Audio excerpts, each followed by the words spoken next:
نشأة الإسلام عندنا بقى في المحور الأول اللي هو النشأة والانتشار. خلي بالك المحور الأول والثاني تخديم على الثالث، فأرجو ألا نستهلك فيه وقت طويل، يعني خلصوه معايا أوام. والجزء ده أعتقد إن كلكم عارفين.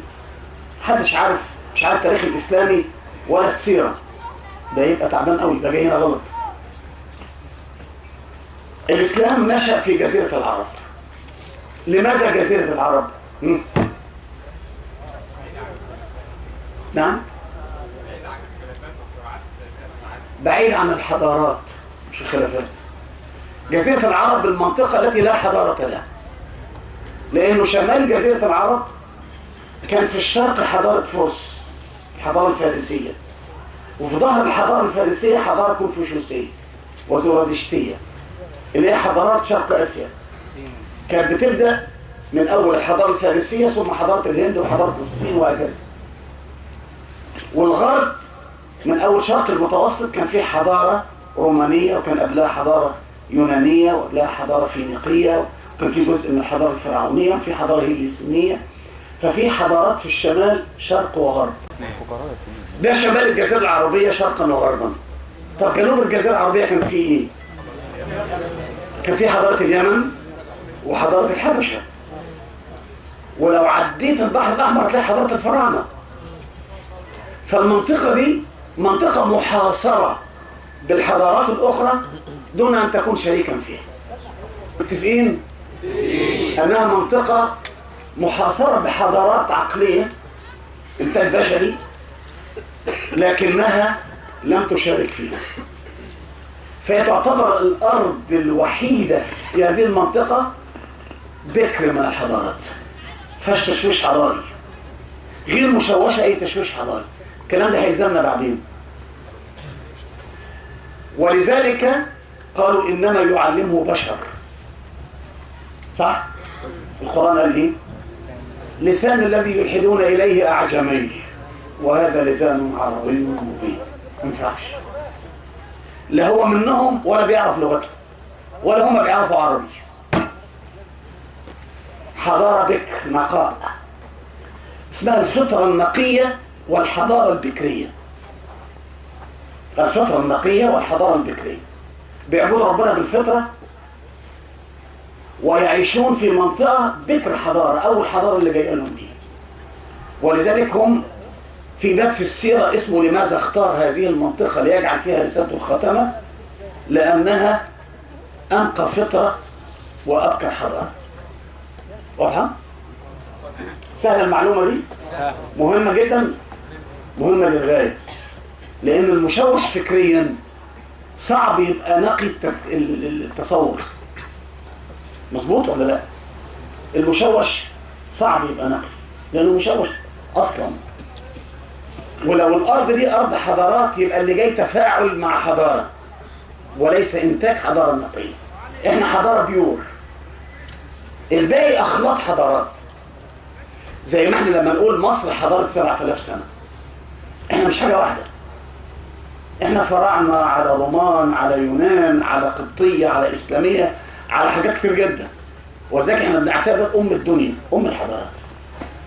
الجزيرة العربية لم تعرف حضارة قبل الإسلام.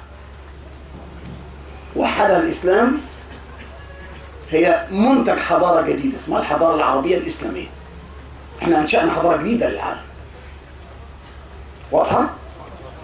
الأمر الثاني في نشأة الرسالة، الإسلام نزل باللغة العربية على قوم يتكلمون، فهو نازل لهم بلغتهم. اصنعوا حضارتكم بأيديكم. ونزل القرآن بعربية راقية تتحدى عروبة العرب. مش انتوا بتوع اللغة دي وانتوا اللي انتجتوها، انا اتحداك فيها. ليقدم اعلى ما عنده، ثم قدم لهم فكر وفلسفة ومنهج. فكرة وفلسفة ومنهج حياة. حضارة متكاملة، حضارة إنسانية. مدام فكر ومنهج حياة تبقى حضارة إنسانية. حضارة إنسانية تميز لهذه الحضارة عن أي حضارة أخرى في العالم. هذه الحضارة بدأت بنزول الوحي. الوحي استغرق كم سنة؟ 23 سنة. الوحي استغرق 23 سنة في نزوله. 23 سنة دول فيهم مكي ومدني. كم مكي؟ والمدني؟ جميل جدا. الحضارة المكية أو فترة البعثة الرسالة في مكة، المساحة الجغرافية التي كانت تشكلها أمة الإسلام وحضارة الإسلام في مكة كام؟ لا، صفر. ده كانوا أفراد نوازع من قبائل، لكن مكة بتاعت أبو جهل وأبو سفيان وقبائلها متحكمة فيها. إحنا ناس حاجة غلط كده فيها، أفراد غلط، يعني كل واحد سايب قبيلته، لكن لم يكن لنا مساحة جغرافية اسمها الدولة الإسلامية. مظبوط؟ مركزين؟ إحنا كده هنروح جغرافيا حبة ونرجع تاريخ تاني. إذن عندما بدأت رسالة الإسلام التي استغرقت 23 سنة، منها 13 سنة في مكة، لم يكن لنا وجود مجتمعي ولا مساحة جغرافية ولا دولة تعبر عن دعوتنا، وبالتالي كانت حضارتنا لازالت في الضلوع. شوية حاجات يعرفها شوية ناس، لكن لا ترجمة لها في الواقع. صح كده؟ مظبوط؟ مظبوط. جميل جدا. ثم بدأت الجغرافيا الإسلامية. ده بداية الحضارة الإسلامية. بداية الجغرافيا الإسلامية بتبدأ مع أول التاريخ الإسلامي. التاريخ الإسلامي اللي هو التقويم الهجري، التاريخ الإسلامي بدأ بواحد هجري، يعني يوم واحد في السنة رقم 1 للسنة رقم 1 من بدء انتقال النبي صلى الله عليه وسلم إلى الإقليم. الإقليم بتاعه قالوا تعالى أنت سيدنا، هذا الإقليم لك، أنت حاكم فيه. يبقى انتقل من الدعوة إلى الدولة. متى بدأت الدولة الإسلامية؟ 1/1 سنة 1. ممتاز. 1/1 سنة 1. ده بداية الدولة الإسلامية. لو بداية التاريخ 1/1 سنة 1. ده بداية التاريخ الإسلامي. بدأ التاريخ الإسلامي مع بداية الجغرافيا الإسلامية. احنا التاريخ والجغرافيا اتولدوا فيهم واحد بالنسبة لنا. صح كده؟ صح يا جماعة؟ صح. ممتاز. سيدنا النبي صلى الله عليه وسلم مؤسس الدعوة والدولة توفي سنة 10 هجرية. 11 في أولها، في ربيع أول، سنة 11 ولا 9، سنة 11 هجرية. في سنة 11 هجرية عندما مات النبي صلى الله عليه وسلم كانت الجغرافيا الإسلامية تساوي لا، مجمل الجزيرة. مجمل الجزيرة. آخر من أسلم مين؟ الطائف وثقيف. آخر قبيلة ثقيف. جغرافيا أهل سكان الطائف. الطائف دي ورا مكة بعد جبل عرفات بحوالي 80 كيلو في اتجاه اليمن. آخر من أسلم الطائف وثقيف. يعني إيه آخر من أسلم؟ يعني بإسلامهم أصبحت الجزيرة العربية كلها بلد إسلامي.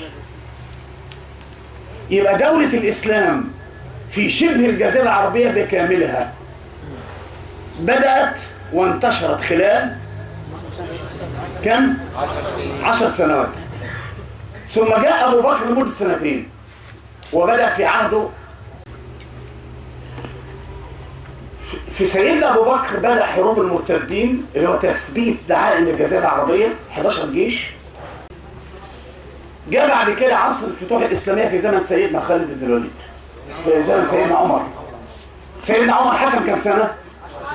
10. سيدنا أبو بكر 2. سيدنا عثمان 12. وسيدنا علي 10. 5 ولا 10؟ وسنة 41 اسمها عام الوحدة، اللي هو تنازل سيدنا الحسن ومعاوية. عام الجماعة اسمه عام الوحدة أو عام الجماعة. خلال هذه الفترة بدأ عندنا حاجة مهمة جدا اسمها حركة الفتوحات الإسلامية. صح كده؟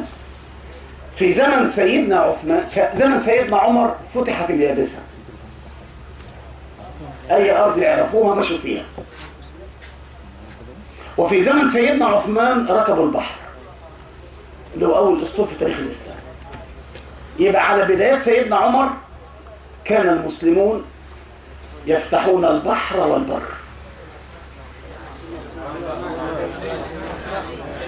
نعم، أنا قلت مين؟ سيدنا عمر وعثمان. سيدنا عمر البر وسيدنا عثمان البحر.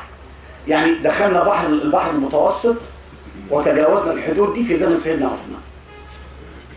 أنشأ الأسطول ووصل بقى قبرص والكريت والأولياء بقى اليونان وقبرص وجنوب إيطاليا والأماكن دي كلها أيام سيدنا عثمان. ثم جاءت الدولة الأموية، ثم الدولة العباسية. التاريخ يقول واستطاع المسلمون. خلي بالك من الكلام ده عشان له معاده، كل ده تخديم عشان عايز اوظفه. المفروض لو انتوا عارفينه كنا خلصنا الجزء ده كله. بيقولوا واستطاع المسلمون ان يفتحوا اكثر من نصف الارض في اقل من نصف قرن. القرن كام سنة؟ يعني اقل من 50 سنة كنا فاتحين اكثر من 50%. يبقى توسعنا الجغرافي اكثر من امتدادنا التاريخي. مطلعين منها قاعدتين مهمين جدا ارجو تحفظهم. استطاع المسلمون ان يفتحوا اكثر من نصف الارض في اقل من نصف قرن. علماء التاريخ عندهم مشكلة مع الاسلام بتقوم على قاعدتين، عشان لما نيجي نتكلم بقى عن النهضة من جديد تشتغل في حقائق التاريخ ومعالم الجغرافيا. بيقولوا ان الاسلام يتسم بخاصيتين: الانفجار والانتشار. يعني يظهر فجأة فإذا ظهر انتشر. ولكن التاريخ بيقول كده، ده قعد 13 سنة مش لاقيين حتة يناموا فيها، وفجأة فتحوا جزيرة العرب في 10 سنين، وطلعوا من جزيرة العرب فتحوا العالم شرقا وغربا. المشكلة مش انهم فتحوا العالم، المشكلة هما بيفتحوا العالم محوا كل الحضارات الموجودة. لا فرس ولا روم ولا شرق ولا غرب، الإسلام هو الحل. خلصوا الدنيا كلها. لو العالم كله يقول لك الإسلام هو الحل. فقد ايه؟ 30 40 سنة. ده اخترعوا الأساطيل وركبوا البحر.